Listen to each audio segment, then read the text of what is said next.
Are you 5 years or less from retirement? If so, I want you to pay special attention to this video and watch it all the way through to the end. My name is Spencer Ford, Certified Financial Planner with Conservative Financial Solutions, and specifically today, I want to talk to you about target date funds.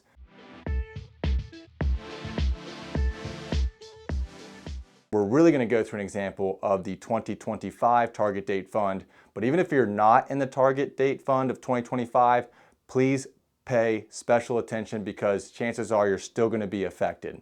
If you have an employer-sponsored plan, like a 401k, 403b, 457 plan, or something of that nature, chances are that when you first got started saving for retirement in that plan, you didn't receive a whole lot of guidance on the investment choices that you had. So for a lot of families, what they did was they just picked the target date fund that corresponded with what they believed was going to be their retirement date. So we're coming up on that 2025 fund, 2.5 years from retirement for those who picked that fund because they thought it corresponded with their retirement date, or at least was the closest date to their retirement date. And what I want to talk about is right now, as of this recording, so we're recording this on Friday, June 17th, so as of yesterday, Thursday, June 16th, the S&P 500 was down for the year 23.55%. So if you're in that target date fund of 2025, what would you think is an acceptable loss if the market's down 23.55%, given the fact that you're only 2.5 years out from retirement at this point in time, or from what you believed when you picked that fund? Would it be 7%? Okay, the market's down 23%. I'd understand if I was down 7%. What about half as much as the market? Well, you might be surprised to find out that if you're in T. Rowe Price's target fund for 2025, you're down 17.27%. If you're in the Vanguard one, you're down 17.06%. And if you're in Fidelity's 2025 fund, you're down 21.85%. And that's pretty shocking because you're 2.5 years out from retirement and you're in danger of losing a quarter of your portfolio, which can certainly push back your retirement date. But there's even something else looming inside this portfolio that you need to pay attention to. So right now, each one of these portfolios is made up of about 60% stocks or equities and 40% bonds.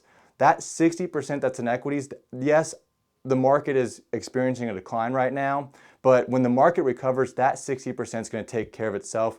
We're going to see that recover when the market recovers. But that 40% that's in bonds, we have an issue with because we're in a rising interest rate environment. So the example that I like to give is if I have a bond that's paying 1%, and in 6 months from now, you can go out and you can buy a bond that's paying 2%, then you're not coming to me to buy my bond. So in order for me to get rid of my bond, I'm going to have to discount it, and oftentimes that means selling it at a loss just so I can get rid of it. And you're going to see that continue to happen as interest rates rise. So far, the Fed has come out, they've raised interest rates 0.25% in March, 0.5% in May, and now this week, at the time of this recording, they raised rates 0.75%, which is the highest rate hike they've done since 1994. Now, the Fed right now has an interest rate of 1.5 to 1.75%. The target, though, is 3.4% by the end of the year. So we're potentially only halfway through this thing. And being halfway through this thing, if we look at the iShares US Aggregate Bond Index, after a 1.5% rate hike, it's down year to date 11.43%. So what's going to happen if we see another 1.5% interest rate hike throughout the course of the year? Is it going to go down another 10%?